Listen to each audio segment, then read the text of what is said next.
Hello everyone. तो कैसे हैं आप सब। तो हमने क्या किया था, हमने लास्ट वीडियो में पीएच के बारे में स्टडी किया था। पीएच क्या होता है? Power of hydrogen. अब ये बात तो क्लियर है कि पीएच का क्या रिलेशन होता है H प्लस आयंस के साथ और OH माइनस आयंस के साथ। लेकिन इंपॉर्टेंट बात ये आती है कि हम ये पीएच की स्टडी क्यों कर रहे हैं, क्यों पीएच इतना जरूरी है हमारे लिए स्टडी करना, पीएच की इंपॉर्टेंस हमारी डेली लाइफ में क्या है, राइट। सो वही यही हम इस वीडियो में कवर करेंगे, what is the importance of pH in our daily life. And I am sure by the end of this video आप समझ लेंगे कि हर चीज जो हम साइंस में स्टडी करते हैं उसका कुछ ना कुछ डेली लाइफ में यूज जरूर होता है। So let's start. सो हमारा फर्स्ट कॉन्सेप्ट है एसिड रेन का। अब एसिड रेन क्या होती है, ये आपने बायो में 9th क्लास में पढ़ा हुआ है कि नाइट्रेट और सल्फोनेट आयंस प्रेजेंट होते हैं एयर में, जिसकी वजह से एसिड रेन होती है। क्यों? क्योंकि इनसे क्या होता है, नाइट्रिक एसिड और सल्फ्यूरिक एसिड बनता है, राइट। और होता क्या है, इस एसिड की वजह से जो रेन है उसका पीएच कम हो जाता है। अब एक्चुअल में क्या होता है, रेन जो है हमारा रेन वाटर का जो पीएच है वो जनरली 7 के आसपास होता है, मतलब क्या न्यूट्रल होता है। तो अब होता क्या है, जब ये एसिड्स आते हैं इस रेन के साथ तो क्या करते हैं, ये रेन वाटर का पीएच कम कर देते हैं। पीएच कम करना मतलब क्या करना, एसिडिक बनाना। ये चीज तो क्लियर है कि पीएच कम मतलब एसिडिक बन जाता है। तो एक्चुअली वो वाली रेन जिसका पीएच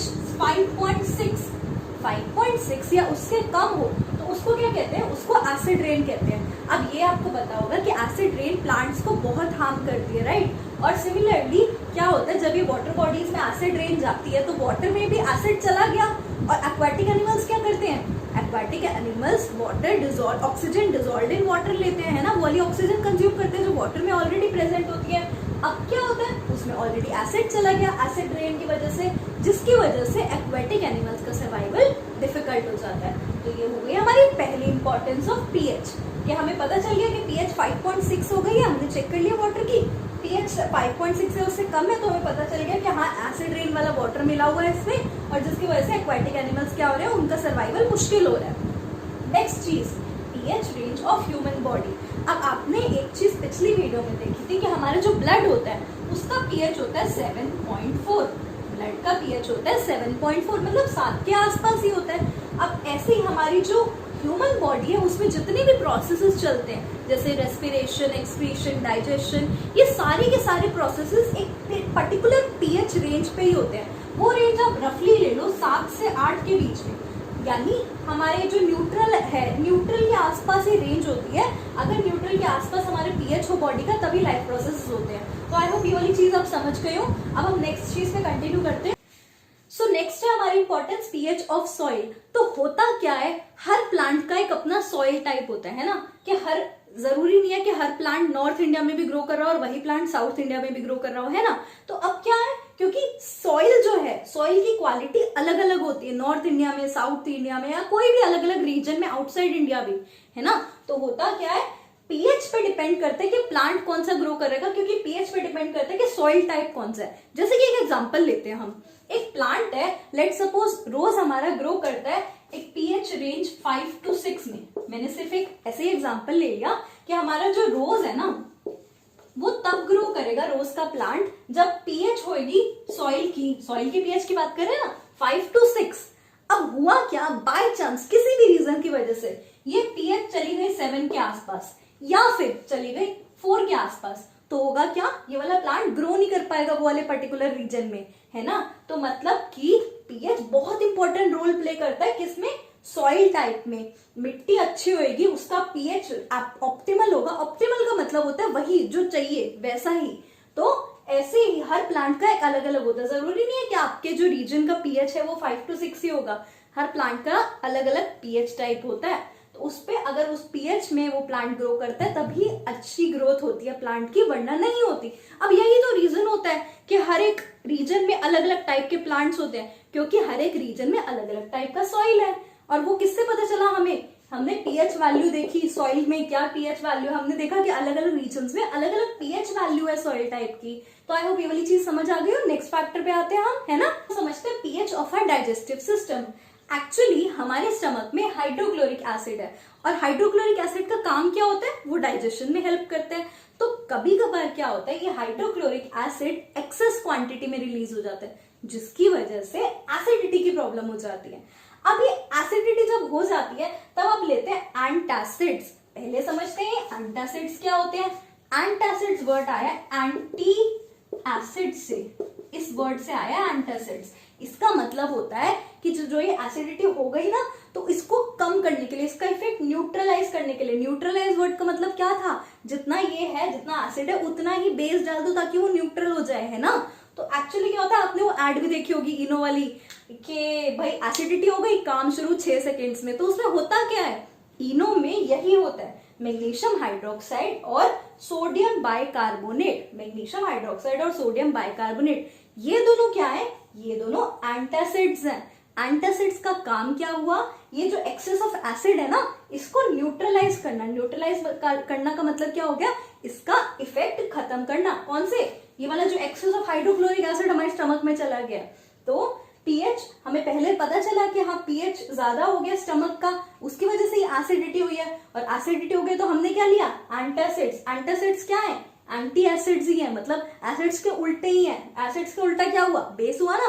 तो ये माइल्ड बेसिस होते हैं, मैग्नीशियम हाइड्रोक्साइड और सोडियम हाइड्रोजन कार्बोनेट, जो क्या करते हैं, इस एक्सेस ऑफ हाइड्रोक्लोरिक एसिड को न्यूट्रलाइज करके इसका इफेक्ट खत्म कर देते हैं। तो अब आगे पढ़ते हैं हम। सो नेक्स्ट हमारा फैक्टर है टूथ डिके का। अब आपने ये तो सुना होगा कि भाई रात को ब्रश करके सोना चाहिए, नहीं तो दांतों में कीड़े पड़ जाते हैं। तो आज हम वही डिस्कस करेंगे कि वो होता क्या, वो कीड़े क्या होते हैं, वो कैसे पड़ते हैं, राइट। तो होता क्या है, हमारे माउथ में ना कुछ बैक्टीरिया ऑलरेडी प्रेजेंट होते हैं। मतलब डोंट वरी, इतने हार्मफुल नहीं होते। उनका काम क्या होता है, ये वाले बैक्टीरिया एसिड रिलीज करते हैं कोई, राइट। ये कुछ एसिड रिलीज करते हैं और वो वाला एसिड हेल्प करता है किसमें, जो हमारे हम फूड को च्यू करते हैं, हम चबाते हैं खाने को, तो उसको डाइजेस्ट करने में ये वाला एसिड हेल्प करता है। लेकिन क्या होता है, कभी कभार फूड दांतों में ही रह जाता है, जिसकी वजह से ये एसिड रिलीज होता रहता है। अब एक और चीज समझते हैं, हमारा जो टूथ है, हमारे टीथ किससे बने हुए हैं, कैल्शियम फॉस्फेट से बने हुए हैं। अभी कैल्शियम फॉस्फेट आपने पढ़ा भी होगा अपनी जीके में, that it is the hardest substance known in our body. हमारी बॉडी का सबसे हार्डेस्ट पार्ट हमारे टीथ होते हैं, राइट। उनको ब्रेक करना बहुत मुश्किल हो जाता है।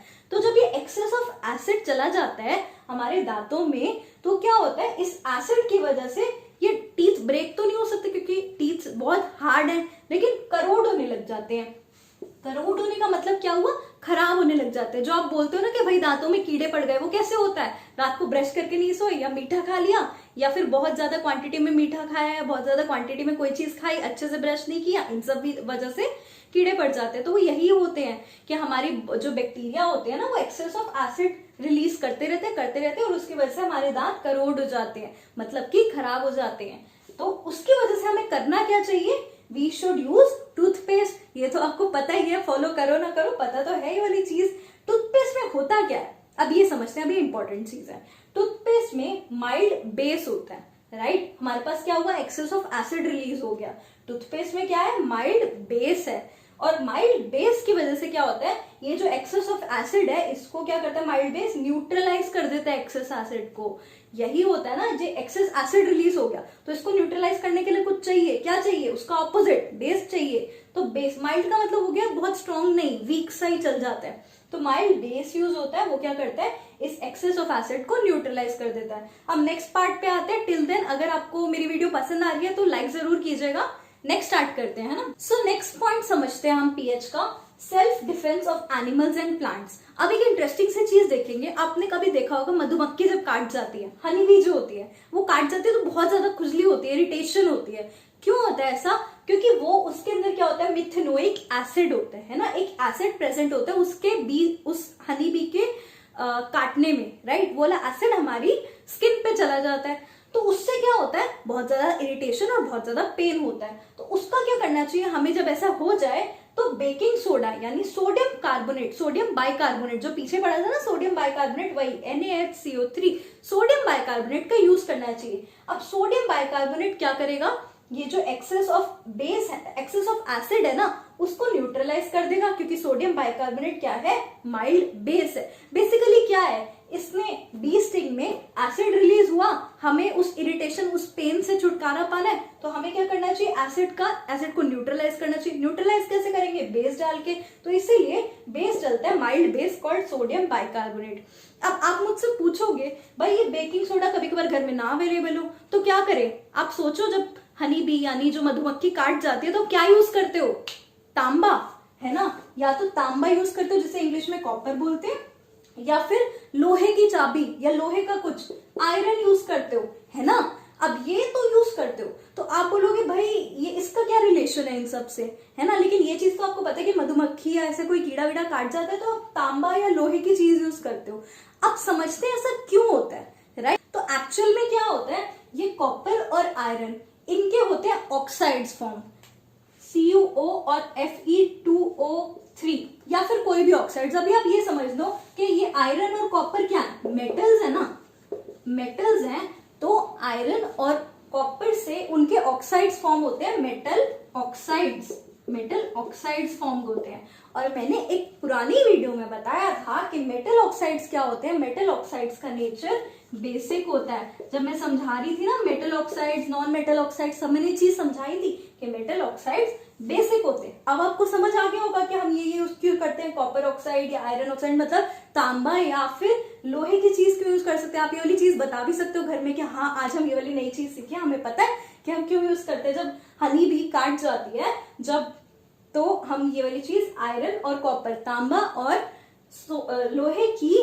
चीज से क्यों रगड़ते हैं वो वाला रीजन, बिकॉज उसमें बेस होता है, राइट, क्योंकि वो मेटल ऑक्साइड्स है, metal oxides are basic in nature, तो वो क्या करते हैं, यही वाले एसिड को न्यूट्रलाइज कर देते हैं। ये बेस हो गया ना, बेसिक नेचर हो गया, तो ये वाला एक्सेस ऑफ एसिड है उसको न्यूट्रलाइज कर देते हैं। तो ये काम हुआ हमारा इसका।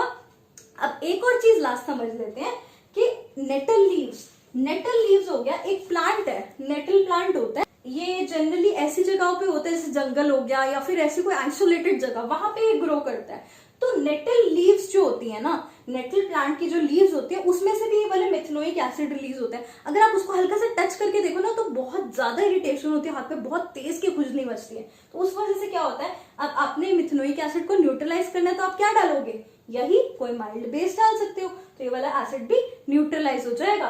तो आज हमने एक चीज समझ ली कि भाई ये जितनी भी हम साइंस में स्टडी करते हैं, स्पेशली ये पीएच, एसिडिक, बेसिक नेचर, ये हमारी लाइफ में बहुत इंपॉर्टेंस रखता है, राइट। अब एक छोटी सी टेबल देख लेते हैं हम।